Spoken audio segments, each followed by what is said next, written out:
So here's Katatonia with their 13th studio album, Nightmares as Extensions of the Waking Dream. And this is pretty much my first album with Katatonia. I'm not really sure if I have heard anything else by them. I may have glanced at them one time years ago, but I couldn't really tell you for certain. But this is my first proper time really going in and listening to them. So they've been around for a while, seeing that this is their 13th album, and this is quite a changing album because one of the founding members, the guitarist, lead guitarist, left before this album.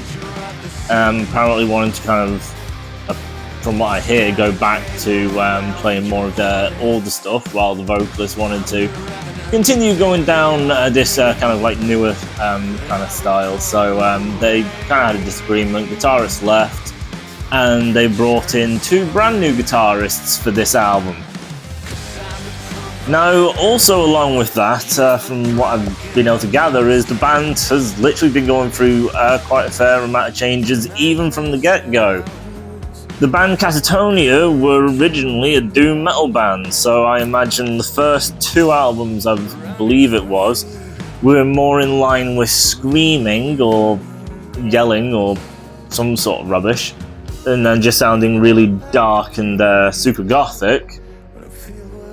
I think something happened to the lead vocalist's voice, which meant that he couldn't do it anymore, or they simply just had to change in direction. But from after that, I believe they just started going down just proper singing, still with the kind of doom type sounds, to then kind of like being more progressive rock, then progressive metal, and then from what I've heard from people online recently, it's a combination of all of the above, basically.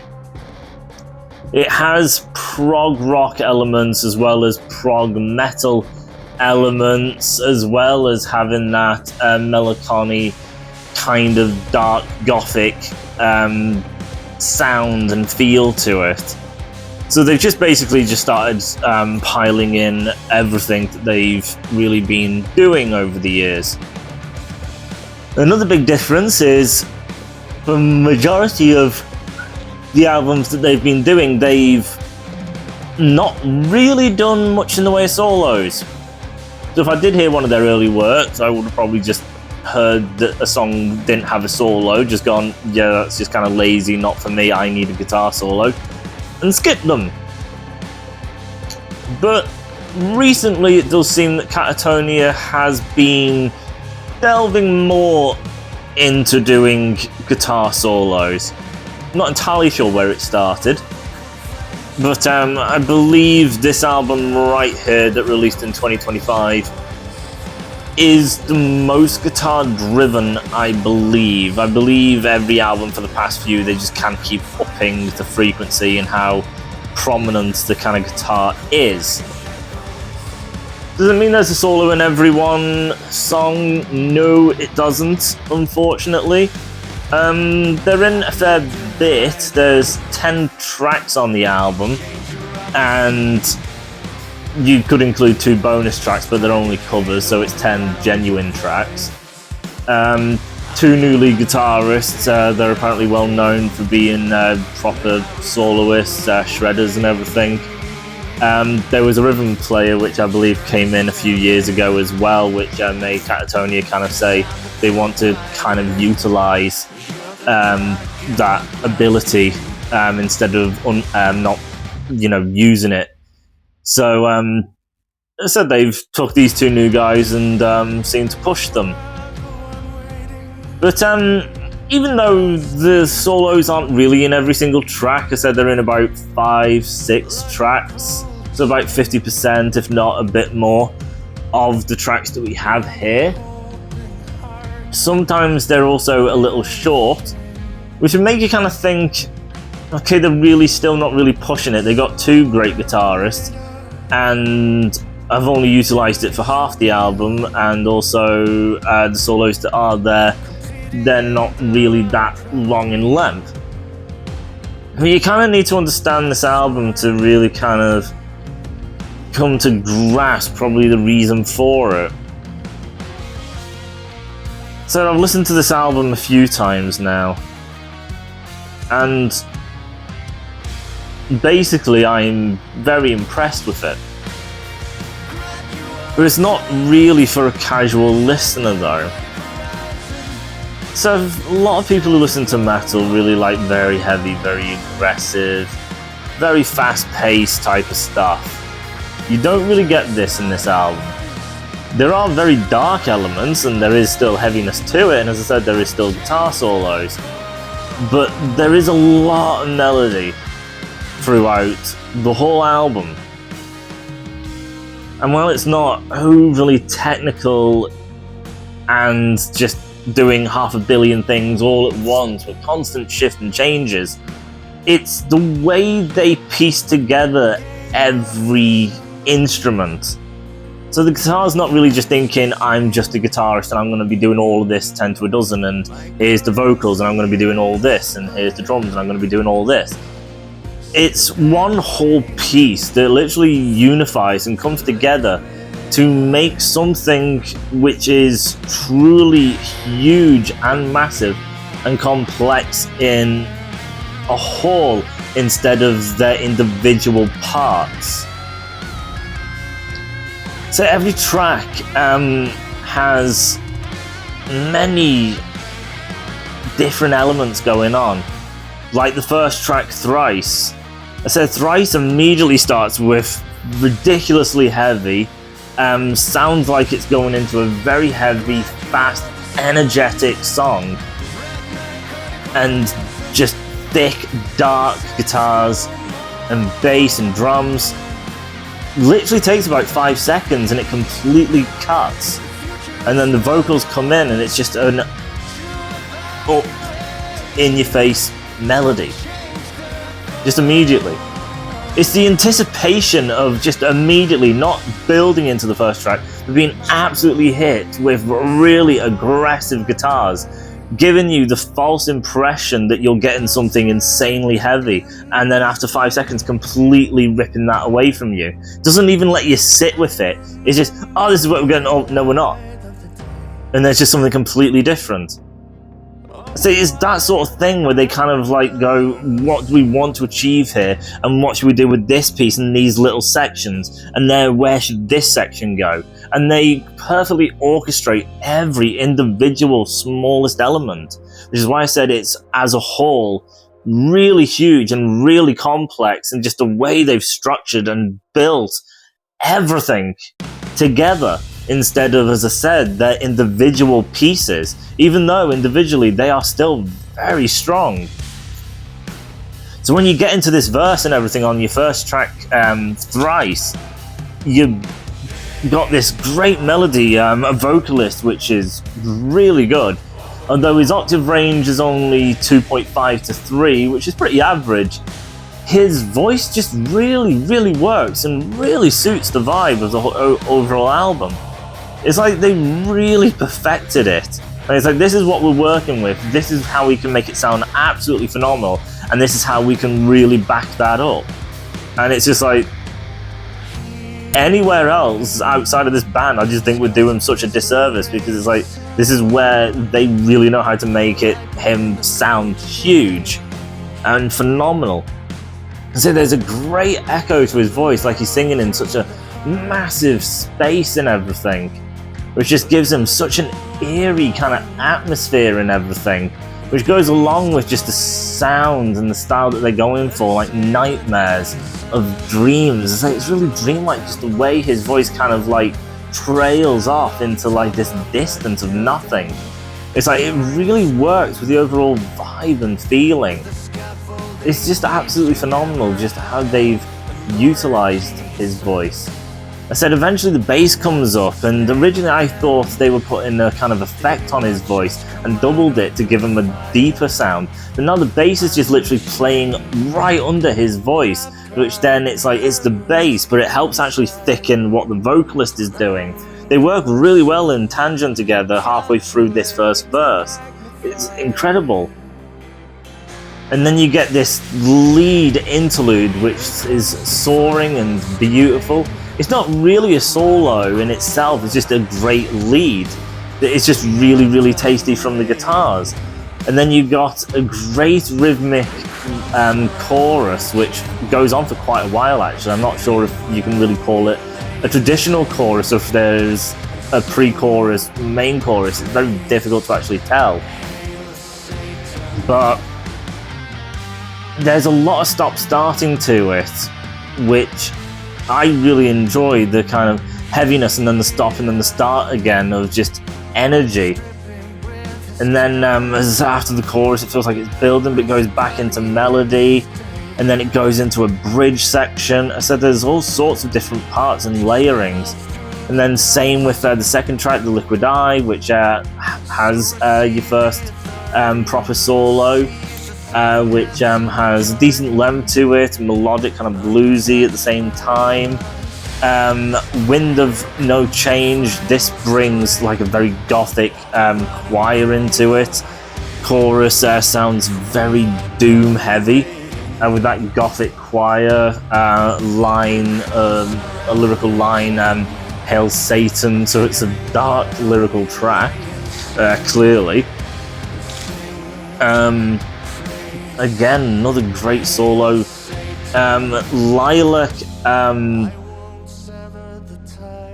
it's a weird one. I said the drums for Lilac seem to, at the start, be playing one way and then reverses what it does and plays it backwards, then goes forward again, and then kind of starts on a beat, but then speeds the beat up and then comes back down to something completely different yet again. And then you've got your main verse, which is just kind of going along like normal. You got your typical beat on the bass drum and everything. Great vocal work, a great solo before the first chorus. So as I said, leads kind of can come out of literally anywhere. This one's a big kind of very intentional main lead, even though it is still relatively short. But again, as the whole, it's all these pieces coming together. So even though, as I say, it's not a proper typical solo is how you define it, which is solos go where the bridge goes, you're looking at this sort of length and this type of sound. No, it's like, it's a solo and kind of a little bit utilized in kind of accenting kind of the song and placement and moving the song forward. I say it's like a living creature, just how it's supposed to work and move, instead of here's your part, here's your part, here's your part, here's your part. Everything is very organic with where things are placed and then how they do it. Which is why, even though I adore solos, I don't really mind it here, where they may skip a solo or it won't last too long, because musically everything is just so unique and so phenomenally placed. And so the chorus of Lilac is phenomenal with that stop-start again, great melody, great vocal work. The second verse goes weird, it doesn't really have the beat on the bass drum. It's more kind of like the hi-hat that is keeping the beat, so it takes more of the bass out to give it a more kind of lighter, flutter atmosphere, and then puts in these random kind of drum fills. One drum fill sounds like the drum is literally trying to increase itself into something big that's coming, but nothing else is even following. It's a very weird fill, you know, where it's like quite in this dun dun dun dun dun, like it's trying to evolve into something. But it's only the drummer doing it. Nothing else is following in suite, and then it's like the drummer goes, oh, no one's following, and then just goes somewhere else. It's very, very weird. So I don't know if it's like trying to capture a vibe of uneasiness and like a hi-hat kind of melody to kind of keep the beat and everything, but the drum's kind of like rushing, kind of like all of a sudden kind of shock to the system. But then it goes back into that kind of calm, eerie kind of state again. Like if you are kind of scared and in the dark at night and terrified, you're in that eerie state, and then you may hear a noise and then it's that sudden flutter of fear, and then it goes back to a calm ease again. Again, that's just pure speculation, but it's just, this is the thing that makes a real thing. And this is what the drums do, playing forward, then in reverse, and then doing not the beat on the bass drum, but on the hi-hat to give it a kind of light kind of sound and take some of that heavy bass out because they want a brighter kind of sound. And then doing these weird drum fills to try and like make a point, I guess. But as I said, this is where the greatness of the album lies, which is all these individual pieces and how well orchestrated it is. I said, following track Temporal, this is a very fun, kind of energetic song, even though it still has that very eerie kind of melody feel to it, but I think there's a bit more kind of like upbeatness to this one. Another great solo as well. Departure Trails, more melodic, definitely. This is the most melodic so far on the album. And usually I find these to be a bit of a pain. I think a lot of people in the metal community do find melodic songs to be a bit of a pain. Mostly just because it just slows things down way too much and it becomes really dull.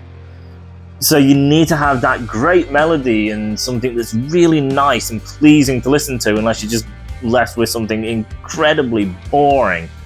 But Departure Trails, I think, really captures it.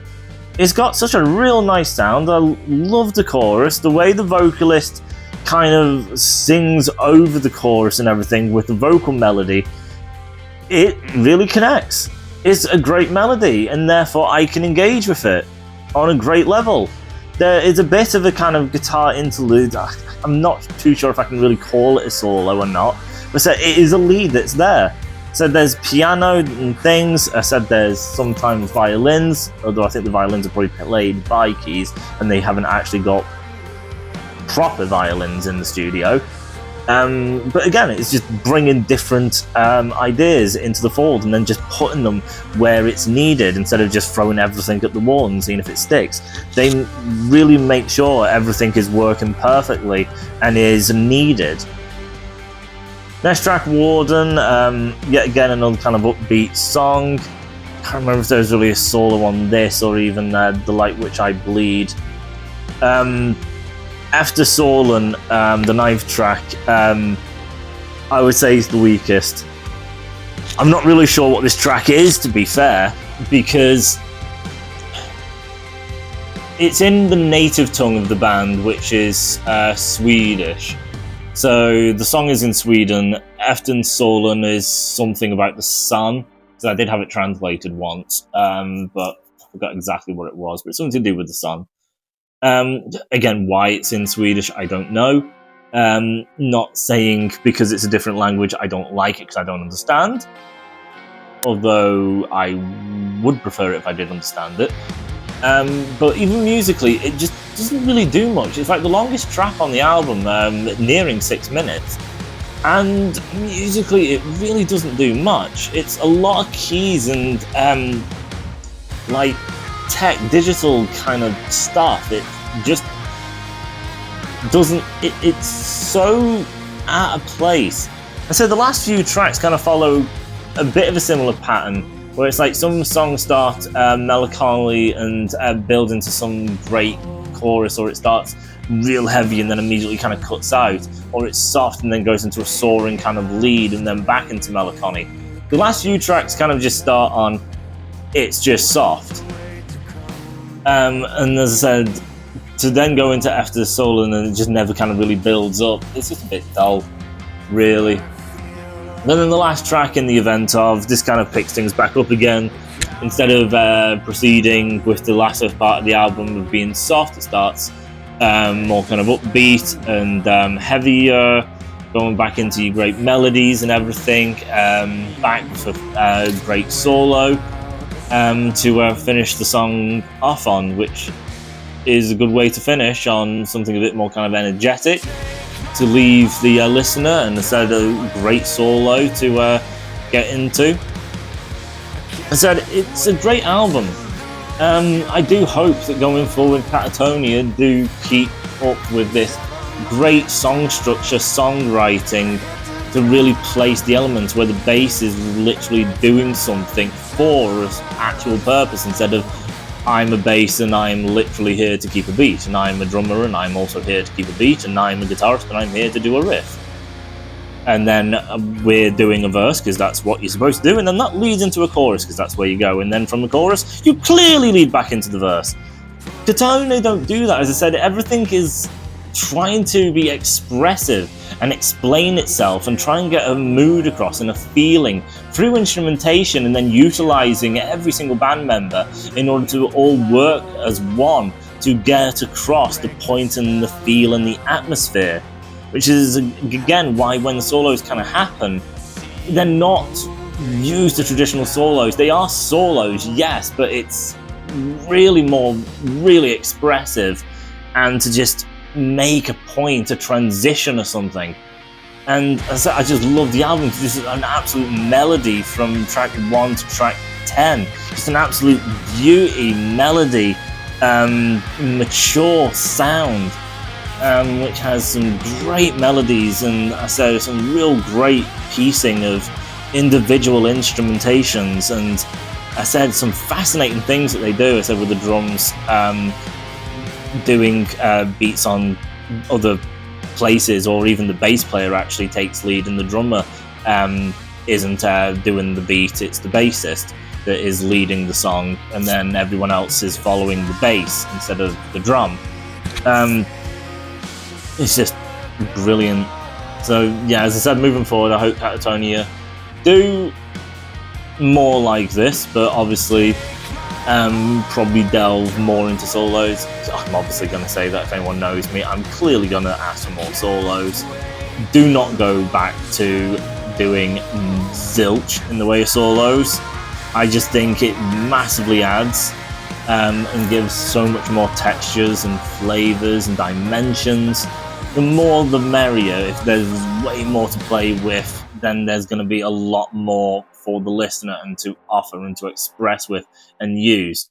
If I was to say make a whole album using nothing but the blooming triangle, you can try and be as expressive and creative as you can be, but the fact is you are only working with the triangle.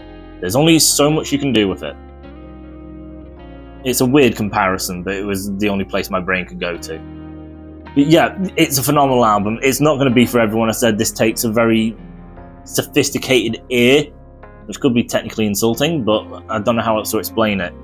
It's one of those albums that you really need to be able to really appreciate the melodies and take your time with it and really understand what is going on musically and how they've created and welded these songs together. I said that's the way to enjoy it. I said if you got the ear for it and can appreciate it, it's a phenomenal album. It is incredible. I've loved it. I've had a lot of these melodies stuck in my head for the past few days because they are just so good and just really stick. A lot of these melodies, I can't wait to go back through the catalogue. Some ways, because I'm probably going to call it quits when I start hearing zilch in the way solos, but I'm hoping I'll get a few good listens from some other Katatonia albums, and then hopefully, as I say, keep this going moving forward. But review's running a bit long now, so I'm going to call it there. Thank you for following.